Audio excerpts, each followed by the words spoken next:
சந்தேகம் என்ன? என்ன சொல்ற நீ? செத்தது அவன்தானான்னு ஒரு டவுட் இருக்கு. ஏண்டா நியூஸ்ல அவங்க அப்பா பாடிய பார்த்து கதறி கதறி அழுகுறாரு. அப்புறம் எப்படி நீ இல்லன்னு சொல்ற? நல்லா பாத்தீங்களா?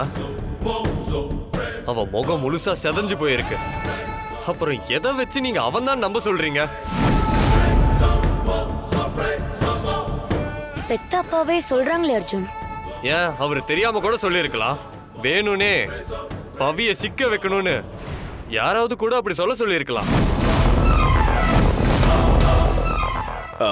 ஏ அர்ஜுன், நீ தேவையில்லாம கற்பனை பண்ணிட்டு இருக்க. அவனை நான் தான் தள்ளி விட்டேன்னு பவியே ஸ்டேட்மெண்ட் கொடுத்திருக்கா. கீழே விழுந்தவன் கண்டிப்பா செத்துதான் போயிருப்பான். ஒருவேளை அவன் சாகாம இருந்தா? அதுக்கு வாய்ப்பே கிடையாது. ஏன் கிடையாது? இப்படிதான் புன்னகை மன்னன் படத்துல கமல் சார் மலையில இருந்து விழறப்போ மரத்துல சிக்கி எஸ்கேப் ஆயிடுவாரு. டேய் அண்ணா, சும்மா இருடா. என்ன நேரத்துல வந்து சினிமா கதையை சொல்லிட்டு இருக்க? அதானே, நான் ஒரு பாயிண்ட் சொன்னா உனக்கு பொறுக்காதே. போதும், நிறுத்துறீங்களா? இது சீரியஸான விஷயம், விளையாட்டு கிடையாது. போலீஸ் அரெஸ்ட் பண்ணி வச்சிருக்கிற பவித்ரா வேற யாரோ இல்ல, ஏன் பொண்டாட்டி.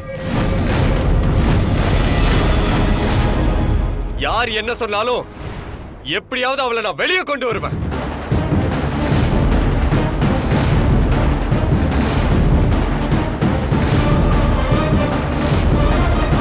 நான் ரொம்ப ஸ்ட்ராங்கா நம்புறேன்.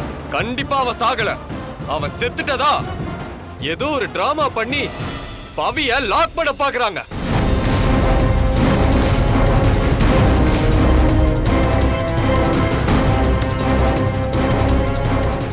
அப்படின்னு நாம சொன்னா மட்டும் போதாது அர்ஜுன்.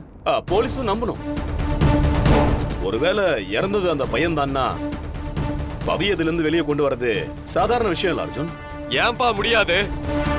1000 கிலோமீட்டர் தள்ளி இருந்த சீதையை மீட்ட ராமனை தான் நாம சாமியா கும்பிடுறோம். என் பவிய மட்டும் என்னால மீட்டு கொண்டு வர முடியாதா என்ன?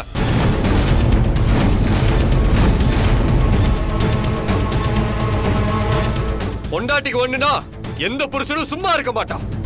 இப்ப நானும் சும்மா இருக்க போறதில்ல. இந்த கொலைக்கும் பவிக்கும் எந்த சம்பந்தமும் இல்லைன்னு நான் நிரூபிப்பேன்.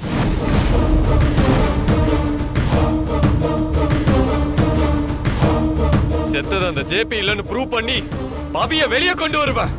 இது சாமி மேல சத்தியமா நடக்கும்.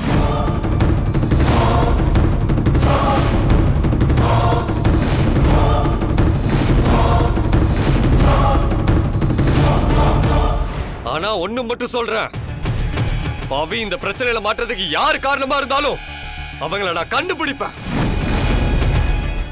இன்னைக்கு லாக்அப்ல பவி படுற சித்திரவதைய அவங்களையும் அனுபவிக்க வைப்பேன்.